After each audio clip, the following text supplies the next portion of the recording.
is it? It's big trouble. Yeah, it's big trouble. They, aside from the fact that schematically I think they're really good and they don't put themselves in disadvantageous situations, I think they get the ball where they need to. They got a guy that can do that, that's capable of doing that and seeing things. And then they're just really talented at all positions. I mean, there's no weaknesses, and I think they're good up front. I think their backs are tough and they run hard. I think the tight end is as elite of a receiving tight end as there is in the country. The receivers can really run and they catch the ball well. It's been a long week. The explosives that happened last week, what's going on with that? And that's a big issue with this team. Frustrating, yeah, because you take a game where you played pretty well defensively and you mar it by having, by our standard, eight explosive plays. I think if you ran the numbers, I think whatever they had, around 400 yards of offense, which is way too many. But I think there was 62 plays or something for about 80 yards and 8 plays for 320 yards. And that's frustrating. We give up an 83-yard pass and a 55-yard run, and if you look at it, it's especially frustrating because sometimes it's just a matter of plays that need to be made. And I think the big emphasis for us is we've got to create more layers to our defense. It can't all come down to a corner crack replacing and making a tackle, or it can't all come down to a safety making a one-on-one tackle in space. There has to be layers to the defense, and you create that schematically, but you also create that with pursuit and with better angles and with keeping yourself alive. If the play's happening in the front side C gap, you can't be pressing up the backside C gap because it's not happening there. You got to fold in. You got to keep yourself alive, and we just weren't doing that well enough, consistently enough to prevent those. Some of those are inexcusable, and hopefully we've got them corrected. What's flipping VJ Payne and Wesley Fair accomplish when you switch their spots? We thought, VJ's strength is his speed and his range and his communication skills. That's what makes him a special football player. And I think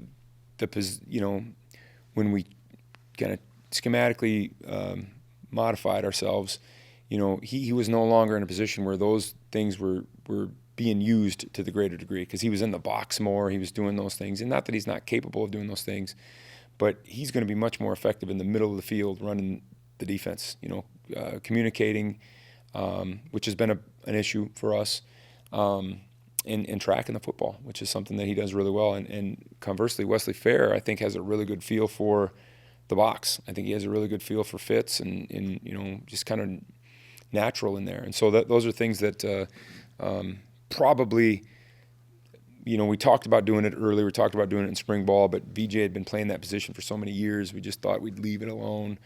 But we needed a kick in the shorts, so we had to do something. We had to play better at that position.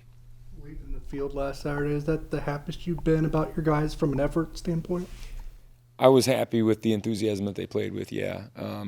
It was fun to see those guys having some fun. It's just not been that way. Even when we've played well in stretches, it's not been that way. And we haven't played well consistently enough to feel good about ourselves. So I was happy with that, but now the question is, are we tough enough to sustain it? When Wesley went for the interception, did you see what was about to happen? Well, all I saw was red. I didn't know. No, I thought, honestly, for a second, I thought he was going to make the play, but when we went back and looked at it, I mean, that's an inexcusable thing to happen. I mean, we were in a cover two, and I mean, nobody on earth throws a seam route into cover two, which is it's the dumbest thing you could do as a quarterback. And but part of the problem, I think, on that one was just the technique. We were a little tight, alignment-wise. As they started to continue to try to run the football, we kept getting closer and closer to the line of scrimmage, and all of a sudden he's standing at 7 yards when he needs to be at 11 yards, and inches matter in this game. Anything else? Their running back, for all the things they do right passing, he's a handful, isn't he? He's a load, and I think he has great vision. I think he sees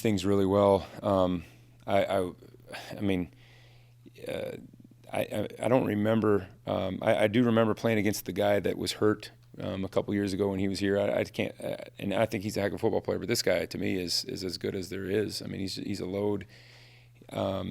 Plays about 15 pounds heavier than I think he is, and I think he's just really patient with what they do. I think offensive line wise, they're kind of into the, they're not.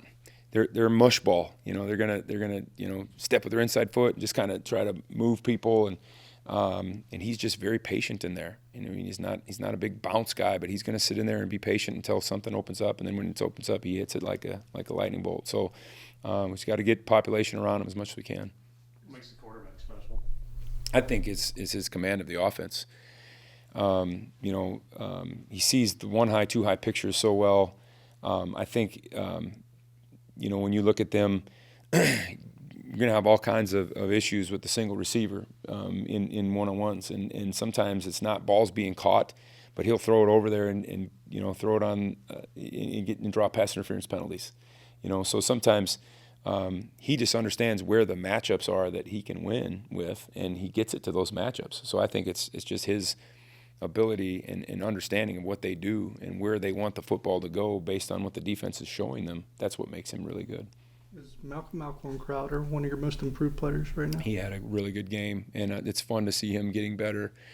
He had a good one early in the year, then he was injured again, and then he, now is coming back, and he's helping us a lot inside. And in a game like this, it's going to be 95 degrees, and who knows how many snaps we're going to have to. It'll be all hands on deck. I might have to strap up, and see how many snaps I can get out of this thing too. Boy, I don't know where they could use me. Maybe a holder. I don't know. I don't know if I'd be much help anywhere else. Did you like the way your guys tackled against UCF? And then you look at Baylor, it's just yards after contact is a big thing. Yeah. Yards after catch is a big thing. No, I'm not pleased with that right now. I think we've got miles to go that way, and I don't know what to attribute that to. I thought early in the first half, I thought we were snapping people and we were tackling really well, and then as the game went on, we were dripping off things, and I don't know. We weren't playing enough snaps. I didn't. There was previous weeks where we were playing so many snaps that sometimes I attribute that to fatigue. But I don't know last week what the issue was, other than we've got to finish. We got to put our foot on somebody's neck and finish the job, and got away from that maybe a little bit toward the end of the game last week.